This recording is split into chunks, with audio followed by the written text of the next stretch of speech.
So you guys may remember last year how Google debuted their Google game service called Project Stream, and they pretty much did a test run for the first time. And the first game they allowed people to play on the new Project Stream was indeed the new Assassin's Creed Odyssey. And apparently from a lot of people who played Assassin's Creed Odyssey on Project Stream from Google, a lot of people were very happy with their experiences from it. Sure, it probably wasn't perfect, but it was definitely well capable of being played. Basically, the way that Project Stream worked was the fact that if you had Google Chrome on pretty much any device like a desktop or a laptop that can get Google Chrome, you can pretty much just play Google Chrome in a tab on the Google Chrome web browser, and that's pretty much how you accessed Assassin's Creed Odyssey. And a lot of people were actually pretty happy, and they were actually surprised that it pretty much played like you would be playing the game on like an Xbox One or a PS4 or a dedicated PC. It was that impressive, and it was pretty good experience.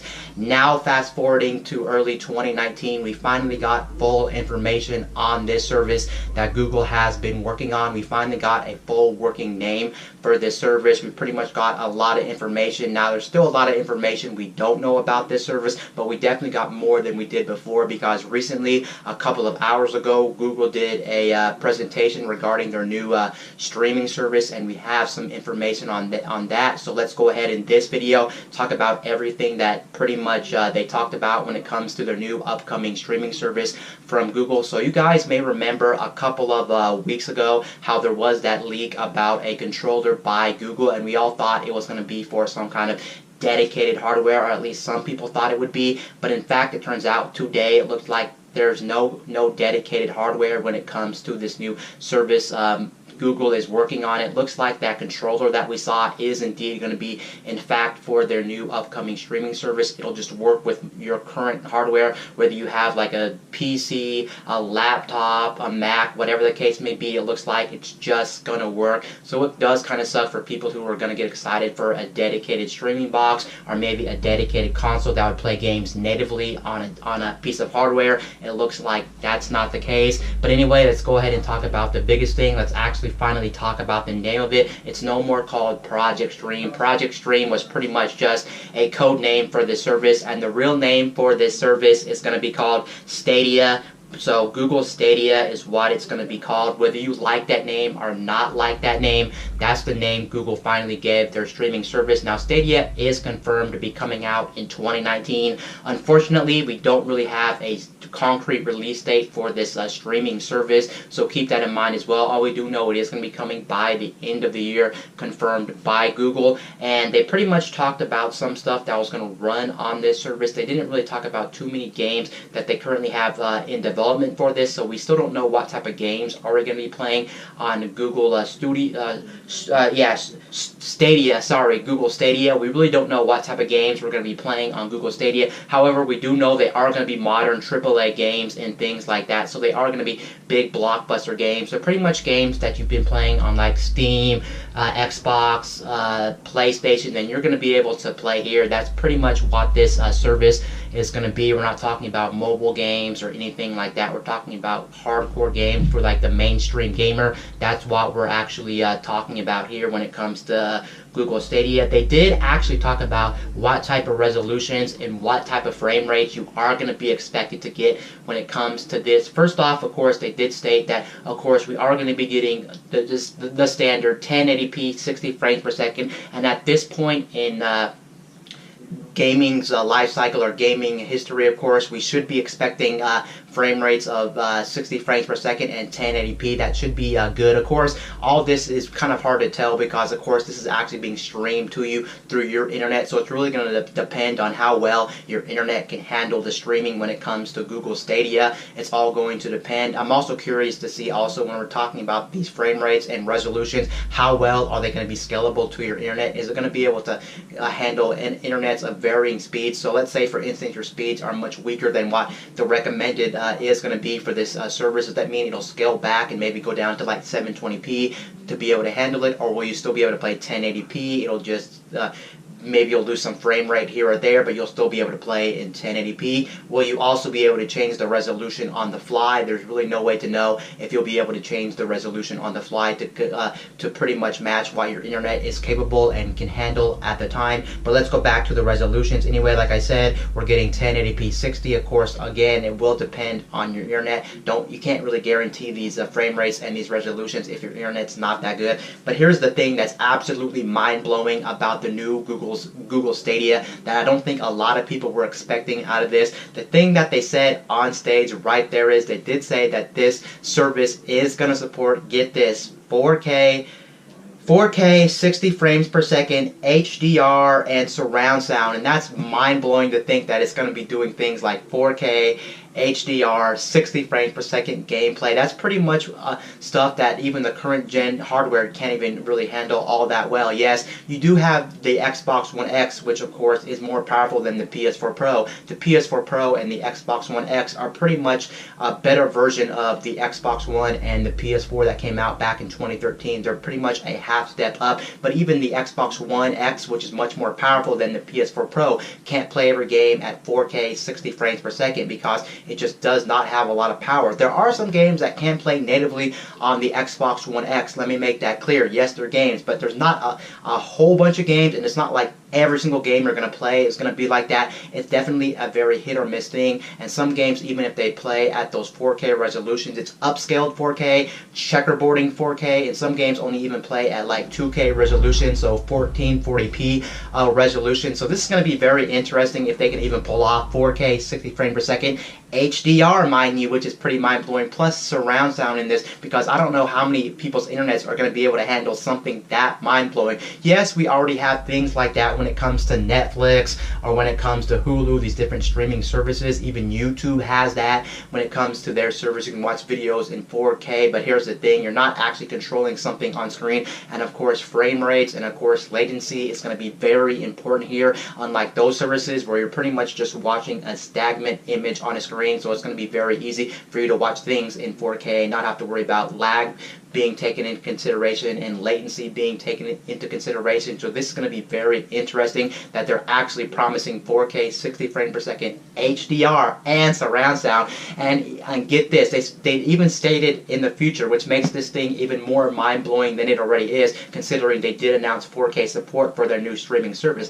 The fact that they did announce in the future they are going to be supporting 8K 120 frames per second, and my mind was seriously blown when the guy on stage was like, nope, we're serious about this streaming service. This is going to be our main platform. We're trying to get into the gaming industry. I don't blame Google for getting into the gaming industry because the gaming industry is a massive entertainment industry. It's the biggest in the world as of right now. It's even beating movies, music, books. It's the biggest form of entertainment ever, and there's so many people who watch video games, play video games. It's just that successful. So of course Google would want to step in, and it looks like they're going to be stepping in very hard. They're not taking this thing lightly at all with things like 8K 120 frames per second. That's going to be interesting. Of course, that's not going to be coming anytime soon. Of course not, because people don't even have really 4K TVs. 4K TVs are becoming much more mainstream, but there's still a lot of people out there who do not have 4K TVs.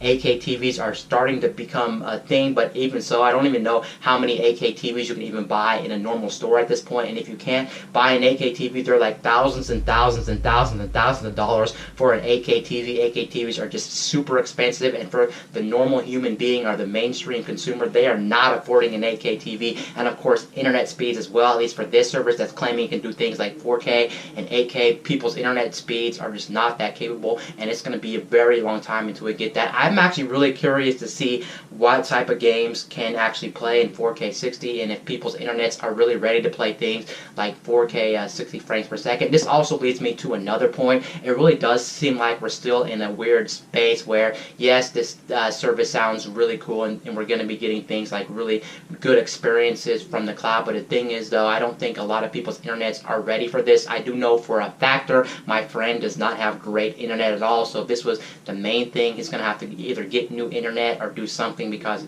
that will not be acceptable on his internet. He would probably get a choppy gameplay, or he would get bad resolutions or a lot of lag and things like that. It would just not be a great experience, so I'm very curious. I still think, in my my opinion, that we're still kind of far away until something like a complete streaming service takes effect, because consoles are still very popular, and on top of that, like I said, a lot of people's internets aren't ready for a thing like that. So I can definitely see why a thing like this definitely won't take off right away. It's going to be a while until things like this take away. And take into consideration, if you have a normal piece of hardware that specifically plays games and plays games natively on the box instead of streaming the games, then you definitely have a better experience overall. And of course, you'll be able to do things like 4K, 8K natively, because the hardware is already there and you won't have to worry about your internet pooping out on you. And that's something to take in consideration. Now, despite them not talking about games here when it comes to the Google Stadia platform, they did actually say one current game or one upcoming game is coming to their service. And after the actual presentation, they did actually allow people to actually test it, because apparently it's already up and running and you can actually test part of the game or somewhat of the game when it comes to Google Stadia. I don't think it's accessible to people at home if you have a computer. I think you had to be at their headquarters, I think they said, but they did have demos up and running if you wanted to test that. And the game I'm talking about is Doom Eternal. The new Doom Eternal game is going to be up and running on Google Stadia, and I think that's absolutely mind-blowing if that game's up and running right now on Google Stadia, because you have to take in consideration that's one game that's definitely a very fast-paced game. So if that game is actually really playable, and some people come back from that presentation in that little demo and they played it and it's running phenomenally, that's going to show you how well that their streaming service is already up and capable of playing these big AAA games, these fast-paced AAA games, these games that are very graphically powered and things like that. So it'll be very interesting to see what people take out of this Doom Eternal thing. Assassin's Creed Odyssey was still pretty cool to see that up and running, because that's not a small game and that's a very big game. It's kind of graphically demanding and things like this, but definitely if you compare that game to Doom Eternal is definitely the ultimate test. And I don't blame Google for coming out swinging with Doom Eternal, because that will really test how well this actual service is in the long run, how well this thing is. Now, they did actually talk about their service a little bit when it comes to actual raw power. They're just trying to get people on board and they really want to get people excited. They actually said that their Google Stadia service is actually much more powerful than a PS4 Pro or an Xbox One X. I think they said it was around 10 something teraflops or something like that, which I think the Xbox One X that came out a couple years ago is only 6 teraflops, and then I think the PS4 Pro is around like 4 teraflops or something like that. I'm not really sure what teraflops mean, but all these teraflop numbers obviously are being thrown around, and of course, obviously, if you didn't know, more teraflops the better. So the higher the number, of course, the better the graphics are going to look, the better the gameplay is going to look, the resolution, of course, so just take that into consideration. But it's actually a fun fact. A lot of people are actually saying the next generation of consoles, whether we talk about the PS5 or the next Xbox, might actually have the same power as the Google Stadia platform that's currently being thrown out right now, because if you look at some of the leaks and some of the development kits, apparently some people have for like the next PS5 and the next Xbox, they're saying that it's going to be comparable in power. So even though he's coming on stage and talking all this stuff about this current gen hardware that's soon to be outdated in the next 2 to 3 years, it doesn't really matter, because we're going to be getting the same type of power apparently in the next consoles. Again, those are only rumors, so who really knows about that? And the coolest thing about this service that I did not even talk about is the fact that this thing is going to be a seamless experience with different devices. So for instance, if you go around with like a cell phone, you can play it on your cell phone. You can then switch to your desktop, and then you can also switch to your tablet. So it's a very seamless thing. They did show this off on stage, and I thought that was very impressive, going from different device to different device, actually testing out the game and seeing the game being picked up and played really quickly with different devices. And I actually love how fast the game actually load up. That's something the guy said that was what their plan was. Their plan wasn't for you to sit down, load up a console, wait a couple of minutes for the console to load up or whatnot, worry about patches and things like that. So you'll never have to worry about a patch again, apparently. You'll never have to worry about an update again. It'll just pretty much be a seamless experience where you pretty much just hit one button and about 1 to 2 seconds you're up and running. He showed Assassin's Creed literally running in 1 to 2 seconds. Now let's talk about some other features Google did talk about when it comes to Google Stadia, because they did talk about about some other stuff which are kind of like features, kind of like what you would get on like a console or a PC or whatever the case may be. But anyway, some of the features they talked about were kind of streaming related. This also makes me wonder how many people, if this actually becomes real and things like that, how many people are actually going to transfer over from Twitch to YouTube. Because if you're not aware, Google owns YouTube, and they bought YouTube, and they've been pretty much owning YouTube for pretty much ever now. So it makes sense, since YouTube is a platform not just for video, it's also a platform for streamers. You can stream on YouTube. If you didn't know that, they're actually implementing some pretty cool stuff when it comes to game. They showed off something on stage where, let's say for instance, you're watching the next Call of Duty game and you're getting hyped for Call of Duty, and you're watching a trailer or somebody play Call of Duty. Apparently right there you can press a button that says play now, and you can instantly play the game, and in like literally 1 second the game's up and loading. You won't have to worry about loading times, you won't have to worry about patches and things like that. The game will just work, and then it's a very seamless thing. So he pretty much said you can get pretty excited for different games and things like that. So if you're already on YouTube, you don't have to try to go to your console and go to things like that. It won't pretty much take you out of the experience. You'll still be in the experience by having things like that. And then on top of that, he also talked about some of the new implementations when it actually comes to streamers and interactions with streamers. They're trying to bring more streaming implementations to streamers. Like for instance, they're going to have really cool lobbies where on the bottom of like a stream, if you're watching on YouTube, you can click a button that says enter the lobby, and then when you enter the lobby, you can play a game right there with a streamer. So it's pretty much an easier way to enter and exit games with streamers if you want to play with streamers, which I thought was kind of interesting and things like that. And then on top of that, when it comes to I'm trying to think of what I was going to say. I accidentally forgot what I was going to say. And then when it comes to other things, like for instance, capturing, they did say on their own dedicated controller that they already have made, you can actually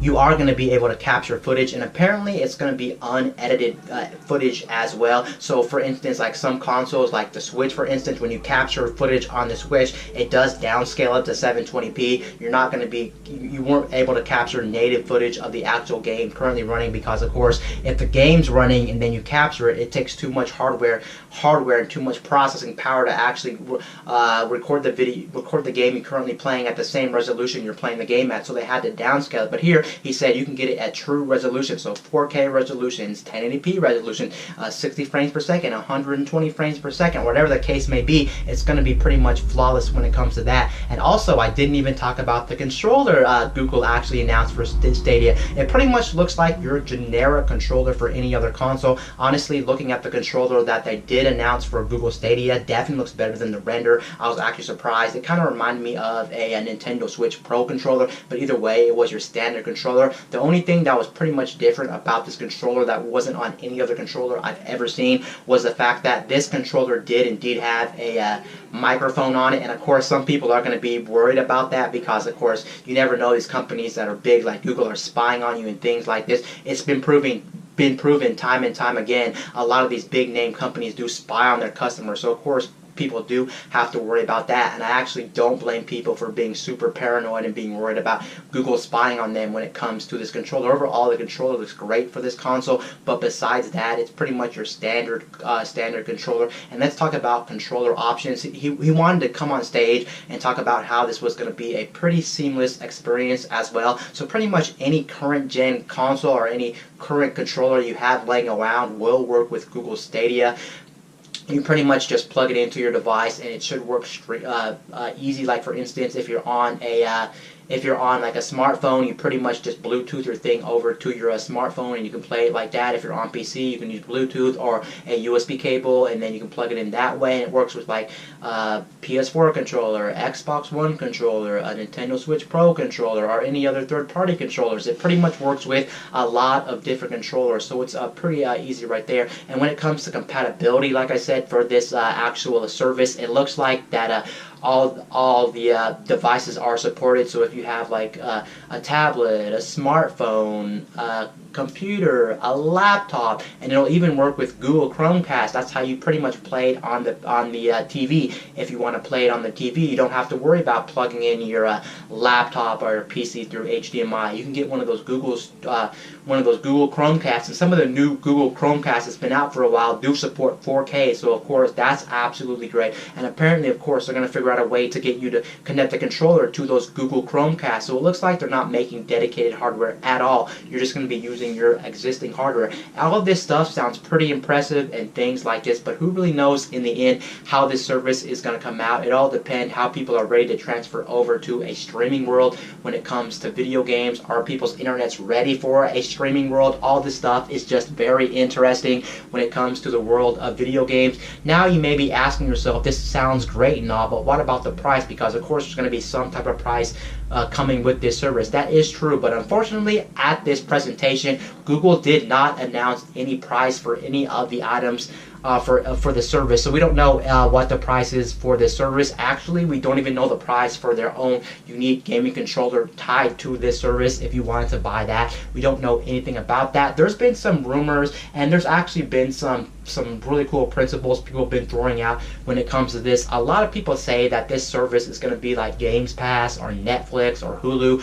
just a normal service where you pay like $10 to $15 a month. Maybe they have different tiers, kind of like Netflix, of course. If you ever use Netflix, of course, they have different tiers. They have one for just standard def, which is pretty much, or excuse me, they have one for HD, which is pretty much just 1080p. But then if you want to jump up to 4K, you have to pay a premium, because apparently with those services, it costs them more to run the internet, and costs them more probably money to use the bandwidth for their service, so they have to charge more for things like 4K. That's how this service could go. It could just be two different fees, one for 1080p, one for 4K, and then of course in 10 years, according to them, since it will support 8K, that'll be a different fee as well. But then some people say, no, that's really not how it's going to work. It's going to be a free-to-pay service, and they'll have a different tier for the higher resolutions. So for instance, the 1080p resolution in this is going to be free, but here's the catch: all the games are going to cost you money to buy. So you're pretty much going to be buying them like a traditional console,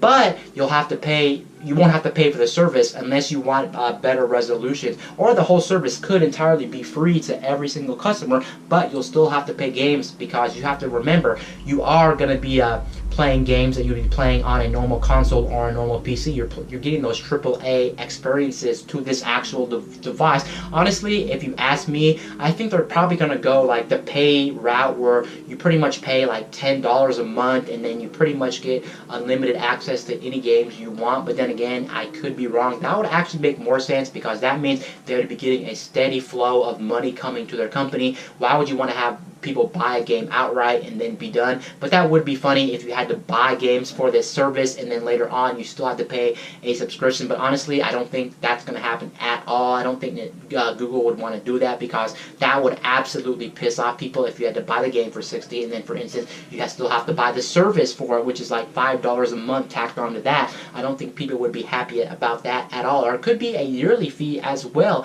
It's just very interesting. Now, the one thing that may hold this back is it depends what type of games are going to be on this. We already know that we are going to be playing AAA games on this actual service, so that's already taken care of. We're not playing mobile games. We're not playing these small indie games. We're actually playing big games like Doom Eternal's already on that service, up and running. They already showed Assassin's Creed Odyssey last year, so that's pretty much already confirmed. But here's the thing: what type of games are going to be enough to get this platform up and running and get people actually interested in buying this? If they just see games that you can get on other platforms, then a lot of people may not actually want to gravitate to this service, because they'll be like, well, I already have a PC, I already have a Switch, PS4, Xbox. What's really the point of this console? I'm not really down for this console at the very moment. And then you also have to take in consideration there's next gen hardware coming as well. We already have the PS5, and the next Xbox are already coming out on the market. And why would somebody want to pay a fee for this thing as well if you already own a console? I guess it wouldn't be all too bad. But if they have some big exclusive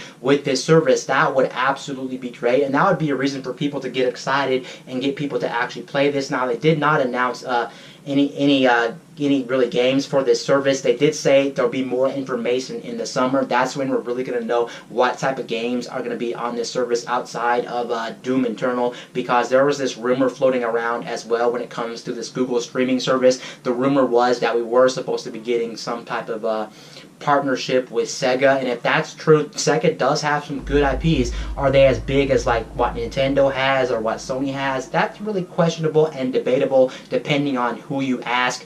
And also, they could be working on a brand new project as well. Google could be making their own games for this service as well. So who really knows what type of games Google is going to come out swinging. But in my opinion, that's really going to be the make it or break it for this service. What type of games are you going to have for this service? And I'm also going to be interested to see when this service comes out, since they keep talking about so many features tied to the regular YouTube, since you can stream on YouTube, how many of the content creators on Twitch are going to move over to YouTube? Because you have to realize most of the big streamers are not on YouTube, they're actually on Twitch. Like you look at Dr. Disrespect, you look at Ninja, of course, and some other big name ones I forgot to mention. They are on Twitch and they're not on YouTube. So maybe some of these actual features that they are bringing to YouTube when this service launch could actually make a lot of streamers move away from Twitch and over to YouTube. That'll be interesting in the long run. Well, that's pretty much it when it comes to this new Google service. I think I talked long enough about this service, and it's going to be very interesting when this thing actually launches. Of course, we need much more information about this service overall, but I really do think this is